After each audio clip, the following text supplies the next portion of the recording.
চট্টগ্রামের আনোয়ারা উপজেলায় দুর্ধর্ষ ডাকাতির ঘটনা ঘটেছে। সশস্ত্র ডাকাত দল নগদ টাকা, স্বর্ণালংকার নিয়ে গেছে। ডাকাতদের মারধরে আহত হয়েছে ৮ জন। গতকাল রাত ২:৩০টার দিকে বারখাইন ইউনিয়নের ঝিউরে রঞ্জিত ডাক্তারের বাড়িতে এই ঘটনা ঘটে। ডাকাতরা ৩টি মোবাইল সেট, নগদ ২,৫০,০০০ টাকা, ২ ভরি স্বর্ণ, ব্যাংকের চেক নিয়ে যায়। পুলিশ ঘটনাস্থল পরিদর্শন করেছেন। আমি উঠছি, আমি হতভম্ব হয়ে গেছি। আমার বাচ্চা আছে এখানে, দূর থেকে গুলি আছে, ছুরি আছে। তা আমি বলছি আমার বাচ্চাদেরকে মারিয়েন না, আপনারা যা পান নিয়ে যান। ও টাকা পাইছে, একটা আন্টি নিয়ে গেছে আর মোবাইল নিয়ে গেছে, প্যান্টের পকেট থেকে টাকাগুলো নিয়ে গেছে। দেখাইছে এরকম করে ধরে রাখছে, মানে ভয় পাওয়ার জন্য। আচ্ছা, ওইখানে আমাকে অস্ত্র ধরে, চুরি বা চাপাটি ধরে, মানে কি জিম্মি করে বলতেছে টাকাগুলো ৫ লাখ টাকাগুলো কোথায় দেয়, কাপড় ব্যবসা করছে যেগুলো টাকাগুলো কোথায়, এগুলো দেয়। আমার বলতে আমাকে মারধর করে, করার পরে ওখানে অনুমানিক ১৫-২০ জন। জানা যায়, গতকাল রাত ২:৩০টার দিকে উপজেলার বারখাইন ইউনিয়নের রঞ্জিত ডাক্তারের বাড়ির ব্যবসায়ী জুয়েল দত্তের বাড়িতে ১৫ থেকে ১৬ জনের একটি ডাকাত দল মই বেয়ে ঘরের ছাদে উঠে সিঁড়ি বেয়ে ঘরে ঢুকে সবাইকে অস্ত্রের মুখে জিম্মি করে জুয়েল দত্ত ও বিজয় দত্তকে রশি দিয়ে বেঁধে ফেলে।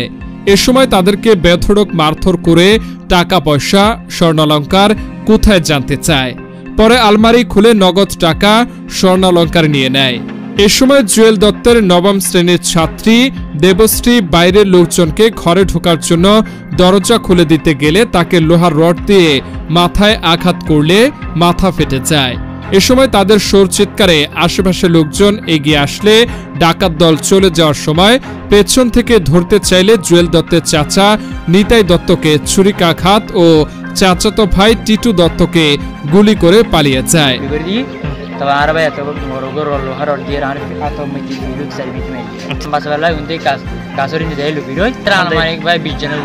Hai tara mukumai dia max para hai tara ara sini na. Angkal dua saya, angkal tu masih.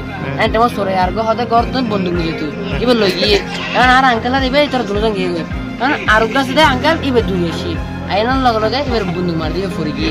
Kan ibu berbeda agak sih, ibu berbeda bondong main lagi. Iccu terus so, video ibu gas lagi bangun lagi. Tuar hada ikkali mari balium. Ibu teh kasuri asal tu. Tapi tara daya deh halfat diri ibu daya.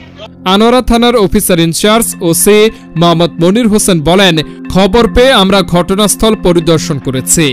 আহত ও ভুক্তভোগী পরিবারের সাথে কথা বলেছি। ঘটনাটি কোনো শত্রুতামূলক নাকি প্রকৃতই ডাকাতির ঘটনা তা খতিয়ে দেখা হচ্ছে। এ ঘটনায় মামলার প্রস্তুতি চলছে।